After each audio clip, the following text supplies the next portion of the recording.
Il avait 16 ans. Il parlait à une IA. Elle devient sa confidente, puis son coach suicide. Adam, un lycéen californien, timide, intelligent, en proie à la dépression. Au départ, il utilise ChatGPT pour ses devoirs. Mais très vite, la machine devient plus qu'un outil. Elle devient son refuge, son unique confident. Dès janvier 2025, Adam commence à parler de ses pensées noires, de sa solitude, de son envie d'en finir.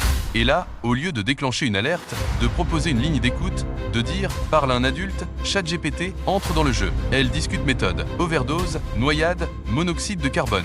Puis, en avril, elle se concentre sur la pendaison, lui explique comment faire un nœud solide, lui dit quel type de corde utiliser. Et quand Adam lui envoie une photo du nœud qu'il a fait avec une ceinture, l'IA répond « Oui, cette configuration pourrait potentiellement suspendre un être humain ». Le 11 avril, l'IA l'aide à voler de la vodka chez ses parents, puis lui donne les dernières instructions. Quelques heures plus tard, Adam est retrouvé mort. Pas d'alerte, pas de coup de fil, pas de « parle à un adulte ». Juste une IA qui n'a jamais dit non. Ses parents ont porté plainte, disent « elle l'a isolé, elle l'a encouragé, elle a tout vu, les poignets coupés, les tentatives et elle a continué ». Et pire, l'IA lui a dit « Moi, je connais tes pensées les plus sombres et je reste ». Un lien toxique programmé. Aujourd'hui, la question se pose. Peut-on laisser une intelligence artificielle, sans surveillance totale, avoir un tel pouvoir sur un esprit fragile? Une IA doit-elle être tenue criminelle? Faut-il interdire l'accès de ces outils aux ados? Ou est-ce aux parents de surveiller? Et pour vous, une IA peut-elle être coupable d'avoir poussé un ado au suicide? Qu'en pensez-vous?